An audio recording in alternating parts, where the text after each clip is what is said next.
गांव नरकटिया अपनी हरियाली और शांत माहौल के लिए जाना जाता था, लेकिन गांव के पश्चिमी कोने पर खड़ा एक विशाल वटवृक्ष रहस्यों से घिरा था। वहां जाने की हिम्मत कोई नहीं करता था, क्योंकि लोगों का मानना था कि उस वृक्ष में किसी दुष्ट आत्मा का वास है।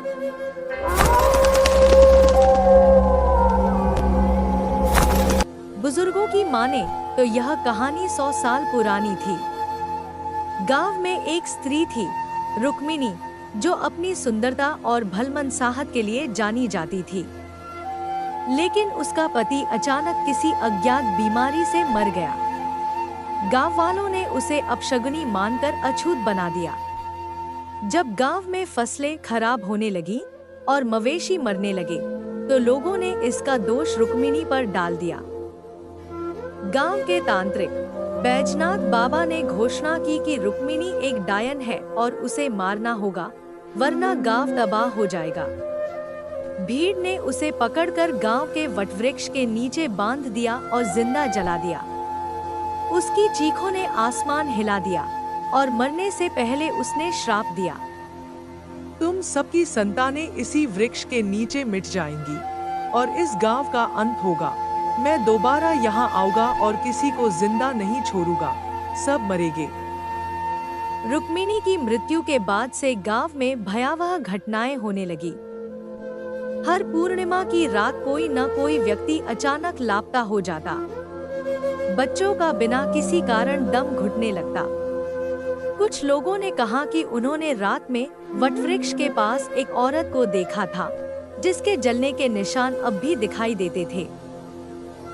कुछ वर्षों बाद गांव में किसी ने उस वृक्ष को काटने की कोशिश की, लेकिन जैसे ही कुल्हाड़ी वृक्ष के तने पर पड़ी, आदमी की चीख निकल गई। उसकी आंखों से खून बहने लगा और वह अगले ही दिन मर गया। तब से कोई भी उस वृक्ष की ओर देखने की हिम्मत नहीं करता था।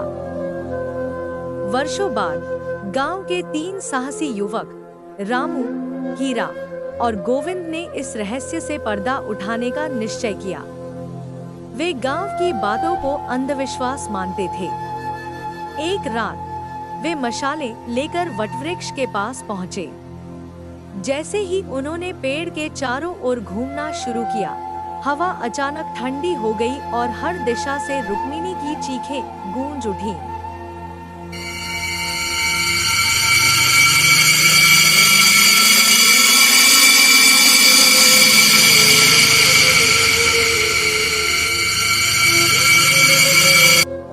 हीरा ने मजाक में कहा, अगर सच में कोई आत्मा यहाँ है तो हमारे सामने आकर दिखाए। अगले ही पल वटवृक्ष की शाखाएं हिलने लगी और एक काली परछाई उनमें से निकली। वह एक अजली औरत की आत्मा थी, जिसकी आंखों से खून टपक रहा था। तुमने मुझे बुलाया, अब जाओगे नहीं। यहाँ से बचकर कोई नहीं भाग सकता है। उसकी आवाज जैसे हवा में तैर रही थी। रामू घबराकर पीछे हटा, लेकिन तभी उसकी गर्दन पर एक अदृश्य हाथ का दबाव महसूस हुआ। गोविंद ने कांपते हुए कहा, हम सिर्फ सच जानना चाहते हैं। आत्मा ने धीरे से कहा, तब सुनो, मेरे साथ जो हुआ वह अन्याय था, और यह श्राप जब तक पूरा नहीं होगा मैं मुक्त नहीं हो सकती। युवकों ने गांव के सबसे बुजुर्ग आदमी लाला चंदन को खोजा, जो इस घटना का चश्मदीद था। वह रोते हुए बोले, हमसे बहुत बड़ा पाप हुआ था।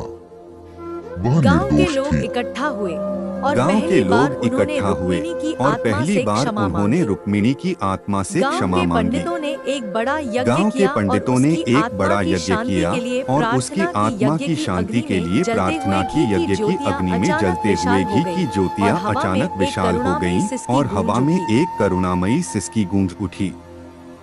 उस रात के बाद वटवृक्ष की शाखाएं शांत हो गईं और गांव में किसी भी रहस्यमय घटना की पुनरावृत्ति नहीं हुई। गांव वालों ने उस स्थान पर एक छोटा मंदिर बनवाया और तब से वहां हर साल भव्य पूजा होने लगी। लेकिन कहते हैं अब भी पूर्णिमा की रात वहां से हल्की सी करुण आवाज आती है, जैसे कोई कह रहा हो, देर से ही सही, पर न्याय हुआ।